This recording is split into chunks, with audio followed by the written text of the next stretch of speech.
Mister Vikrant Rudra, director of Arjun Chakravarthy, a film made on kabaddi అన్నట్టు. ఈ సినిమా already it has won lot of awards in international festivals.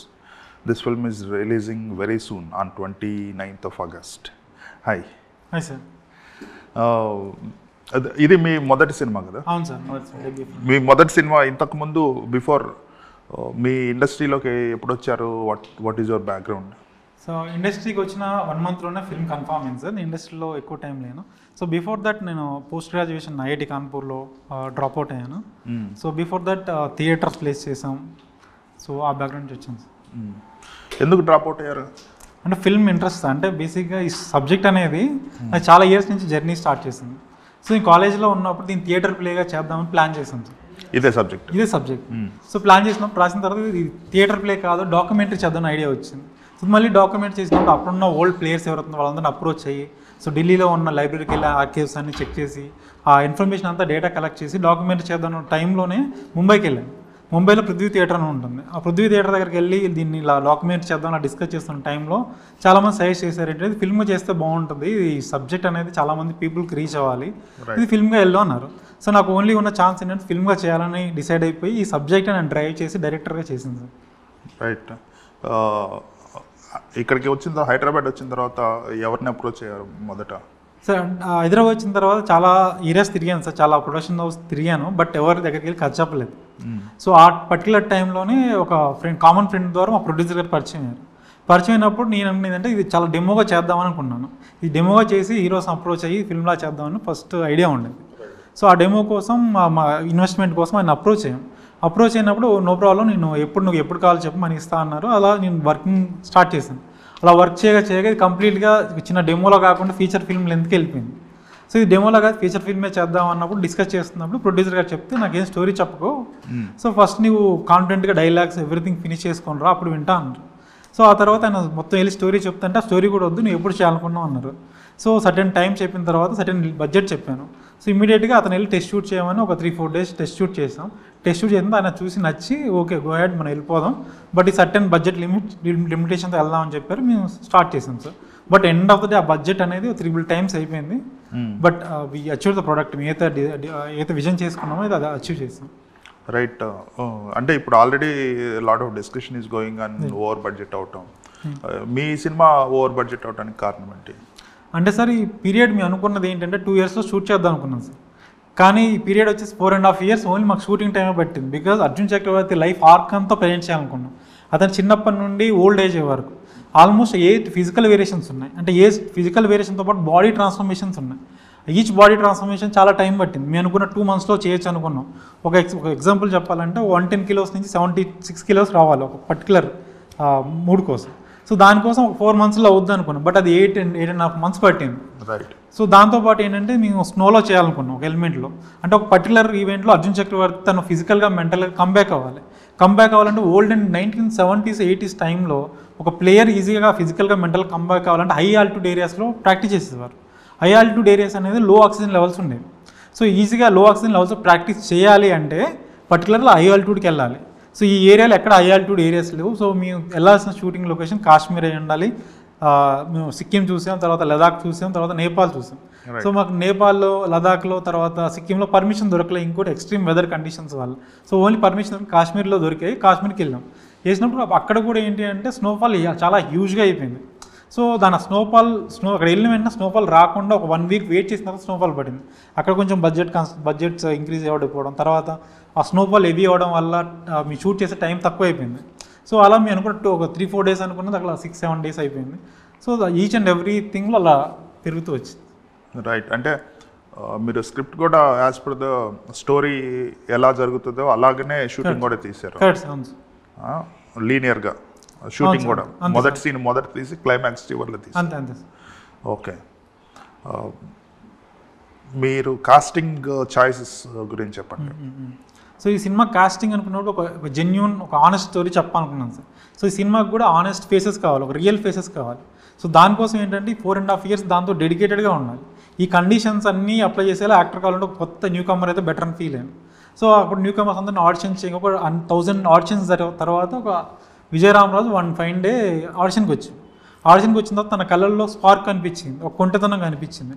So బేసిక్గా ఏంటంటే ఈ క్యారెక్టర్కి అర్జున్ చక్రవర్తి ఫిట్ అవుతాడు అనిపించి మేము 2 months అగ్రిమెంట్లో దిగాం. మనం 2 months వర్క్షాప్ చేద్దాం.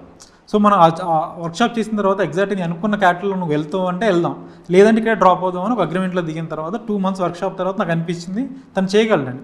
సో ఆ తర్వాత ఆ వర్క్షాప్ని 6 months ప్రొలాంగ్ చేసి కంప్లీట్గా ఈచ్ అండ్ ఎవ్రీ సీన్ మీ సినిమాలో ఏం జరగబోతుందో మొత్తం ఎవ్రీథింగ్ మొత్తం రిహార్సల్ చేసిన తర్వాత కంప్లీట్ దాన్ని డాక్యుమెంటరీ చేసిన తర్వాత అర్థమైంది తను పర్ఫెక్ట్ అని.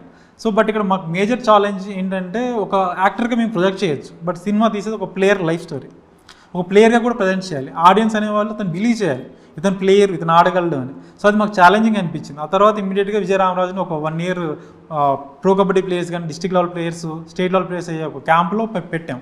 ఒక 1 year ట్రైనింగ్ తీసుకున్నాడు అక్కడ. సో స్టార్టింగ్లో తను చాలా స్ట్రగుల్ అయ్యేవాడు, తర్వాత చాలా ఫిజికల్ ఇంజరీస్ అయినాయి, హాస్పిటలైజ్ అయ్యాడు. సో ఆల్ దట్ తను ఓవర్కమ్ అయ్యి ఆల్మోస్ట్ 1 year ట్రైనింగ్ అయిపోయిన తర్వాత కంప్లీట్గా ఒక ప్లేయర్గా ట్రాన్స్ఫార్మ్ అయ్యాడు.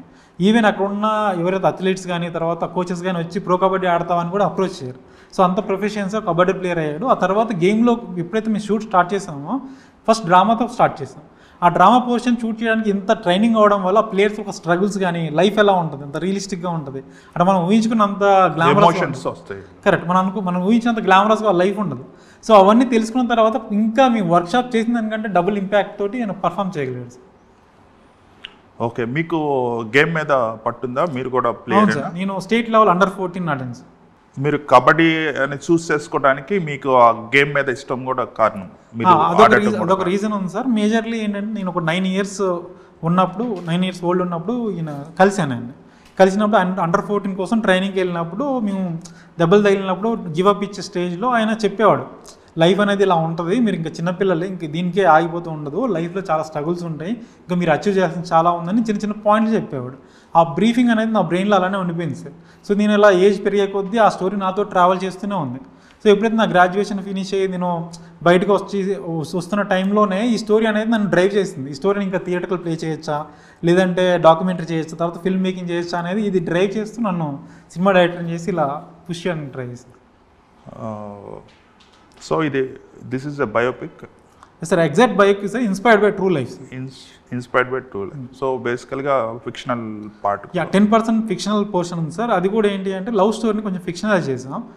ఆయన లైఫ్లో లవ్ ఉన్నది, అమ్మాయిని ప్రేమించాడు, పెళ్లి చేసుకున్నాడు, లైఫ్ ఉంది, కానీ అది ఎలా జరిగింది ఏంటి అనేది మా దగ్గర ప్రాపర్ డీటెయిలింగ్ ఉంది. సో నా విజన్ తోటి ఆ ఇన్సిడెంట్స్ని ఎలా మ్యాచ్ చేస్తూ చేసింది సార్. ఓకే, ఆయనకి చూపించారా సినిమా? ఆయన చనిపోయారు సార్, 2004లో బోట్ యాక్సిడెంట్లో చనిపోయారు. ఓహో, ఓకే ఓకే. సో మీరు చిన్నప్పుడు ఆయన కలిసి ఆయన మీద ఉన్న మీ ఇంప్రెషన్ దాన్ని రీసెర్చ్ చేసేసి you created a. Okay, Arjun Chakravarthy అనేది ఆయన పేరా, లేదంటే గేమ్లో అర్జున్ చక్రవర్తి అని పిలిచారు సార్, అది ఒరిజినల్ నేమ్ వేరే ఉంది, ఫిల్మ్లో ఎండ్లో రివీల్. ఇందులో కూడా సినిమాలో ఇతని పేరు వేరు ఉంటుంది, అర్జున్ చక్రవర్తి అని పిలుస్తారు అంతేనా? సో సినిమా చూస్తేనే తెలుస్తుంది ఎందుకు అర్జున్ చక్రవర్తి అనేసి. సో ఇట్స్ ఏ సస్పెన్స్ అన్నట్టు ఫర్ ద ఆడియన్స్. లోగో చూస్తే little Arjun Reddy kind of fonts కొంచెం మ్యాచ్ అయినట్టు అనిపిస్తుంది, బోల్డ్ అండ్ బిగ్ వన్స్. బట్ అది డిఫరెంట్ ఫాంటింగ్ సార్, ఇది డిఫరెంట్. బట్ బోల్డ్ రెండు బోల్డ్ అవడం వల్ల మేబీ అలా. అండ్ రెండు అర్జున్ తో స్టార్ట్ అవుతుంది.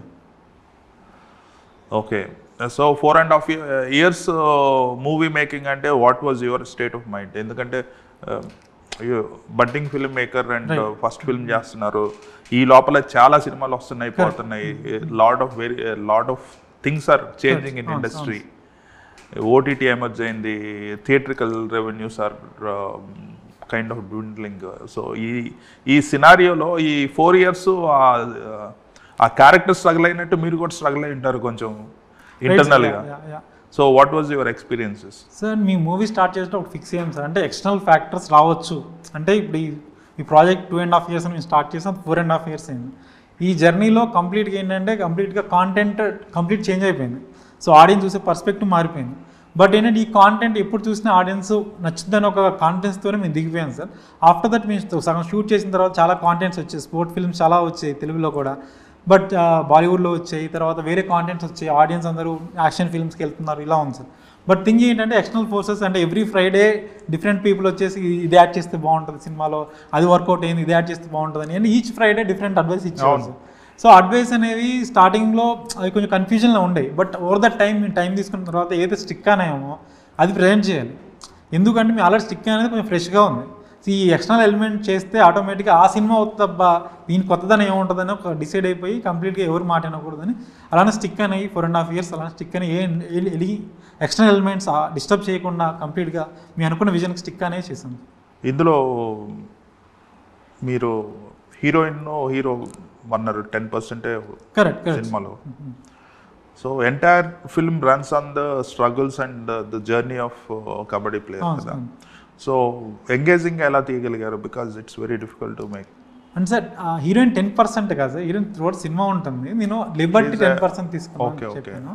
సో ఓవరాల్గా heroine throughout the film. Anyway heroine doesn't matter. నేను చెప్పేది ఏంటంటే ఇటువంటి subject it is very very difficult to, and అది మీరు ఫస్ట్ ఫిల్మ్ కింద చేస్తున్నారు. Right. So how are you going to keep it engage to the audience? Yes అంటే బేసిక్గా ఏంటంటే ఇప్పుడు వచ్చిన ఫిల్మ్ ఫార్మాట్స్ ఆఫ్ ద ఈ స్పోర్ట్ బ్యాక్గ్రౌండ్ ఫిల్మ్స్ అనేవి ఒక యాక్టర్ స్ట్రగుల్ అయ్యి ఫైనల్గా ఒక హీరో స్ట్రగుల్ అయ్యి ఫైనల్గా ఇండియాకి ఆడిన తర్వాత గ్లోరిఫై ఎండింగ్ తోటి ఒక సాటిస్ఫాక్షన్ తోటి సినిమా ఎండ్ అవుతుంది.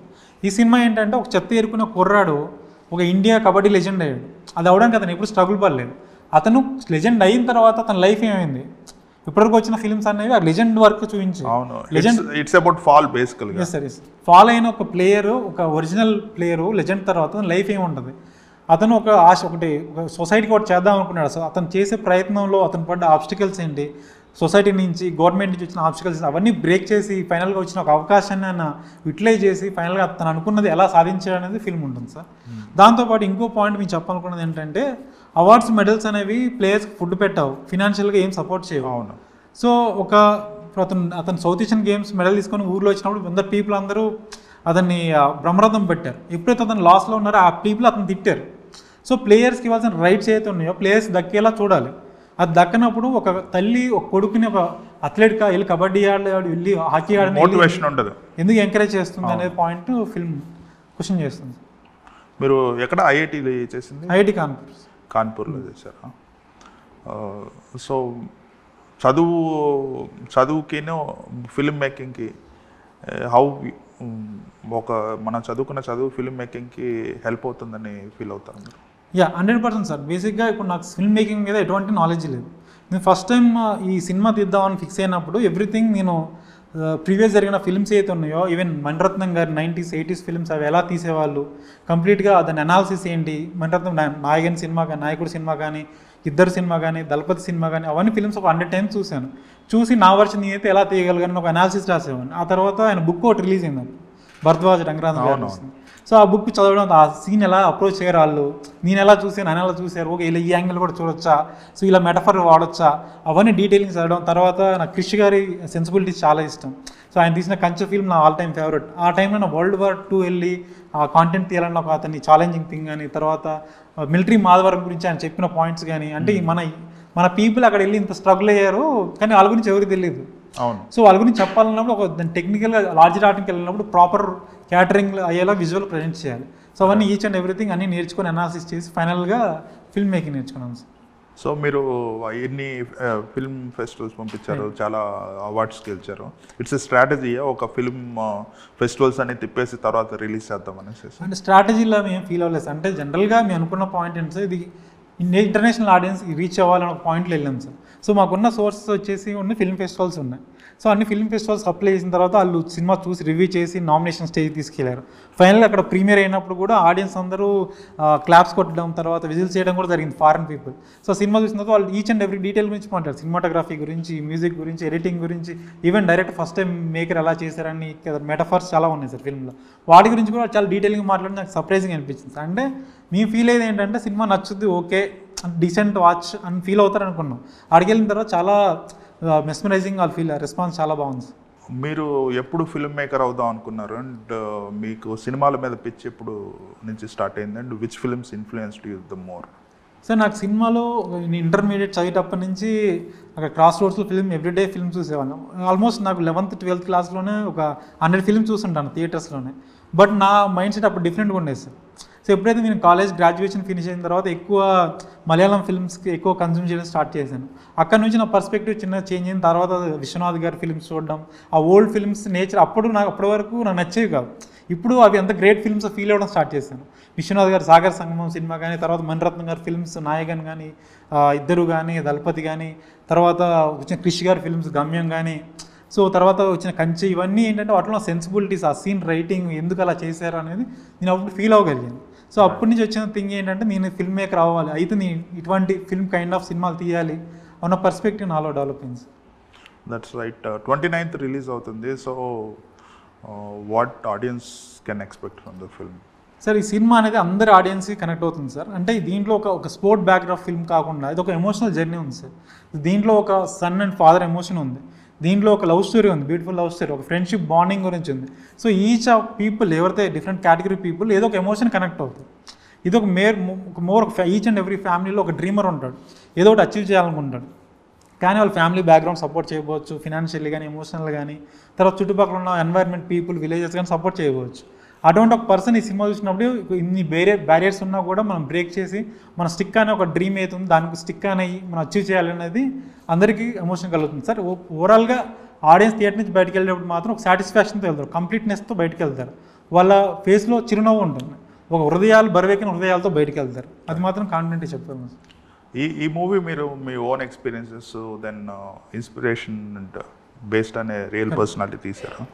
గోయింగ్ ఫార్వర్డ్ ఎటువంటి స్క్రిప్ట్స్ చేద్దాం అనుకుంటున్నారు? మీ దగ్గర already scripts ready? Sir, 5 scripts రెడీగా ఉన్నాయి సార్, ఆల్రెడీ పిచ్ చేయడానికి రెడీగా ఉన్నాయి. సో డిఫరెంట్ జానర్ ఫిల్మ్స్ అన్నీ. So other than sport backdrop try చేసాం కాబట్టి డిఫరెంట్ జానర్ ట్రై చేయాలని. Okay. So no more based on real stories అంటే అలా అనుకోలేదు సార్, జనరల్గా అలా అనుకోలేదు. ఇప్పుడు రెడీ చేసిన కాంటెంట్స్ అలా లేవు. ఇప్పుడైతే అన్ని fictional stories. Fictional stories. Okay, good. So what are the kind of compliments you got from the insiders? Sir, Krish గారికి చూపించాను సార్. సో ట్రైలర్ టీజర్ చూసా, తర్వాత ఫిల్మ్లో ఉన్న కొన్ని గ్లింప్సెస్ చూశారు సార్. చూసి చాలా అథెంటిక్గా ఉంది, చాలా రియలిస్టిక్గా ప్రయాణం చేశారు. ఈచ్ అండ్ ఎవ్రీ ఎమోషన్ ప్రాపర్గా ఉంది. సో ఆయన చూసేమన్నారంటే ఒక ఫస్ట్ టైమర్ తీసినట్టు లేదు ఫిల్మ్, ఒక 10 ఫిల్మ్స్ ఎక్స్పీరియన్స్ ఉన్న పర్సన్ తీసినట్టున్నాను. బట్ ఐఎమ్ సర్ప్రైజ్డ్ ఈ కాంటెంట్ చూసినప్పుడు. ఆయన ఎగ్జైట్ అయ్యారు చాలా సినిమా చూడడానికి. దాంతోపాటు హను గారికి చూపించాం.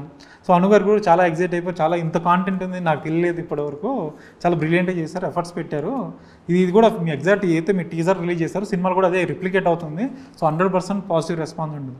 వెట్రిమారన్ గారు సినిమా చూశారు సార్, చూసి ఆయన కూడా ప్రే చేశారు, చాలా బ్రిలియంట్గా ఉంది ఫిల్ము, చాలా బాగా చేశారని చెప్పారు. తర్వాత రవివర్మన్ గారు, డిఓపి రవివర్మన్ గారు చూశారు. చూసిన తర్వాత ఆయన అన్నాడు, అంటే ఆయన స్టార్టింగ్ స్టేజ్లో ఉన్న ఎక్స్పీరియన్స్ ఏదైతే అవన్నీ ఫిల్మ్లో కనిపించాయి ఆయనకి. మీరు షూట్ చేసిన విధానం కానీ, అంటే అప్పట్లో క్రెయిన్స్ వాడుకుని ఆయన ఎడ్ల బండితో షూట్ చేయడం విధానం. సో మేము కూడా కొన్ని షార్ట్స్ అలా తీసాం. సో కొన్ని ఇండిపెండెంట్ ఫిల్మ్ స్టైల్లో చేశారు, కొన్ని చేసాం. Okay, great. So you are very hopeful that the film will click? 100% sir. Nice.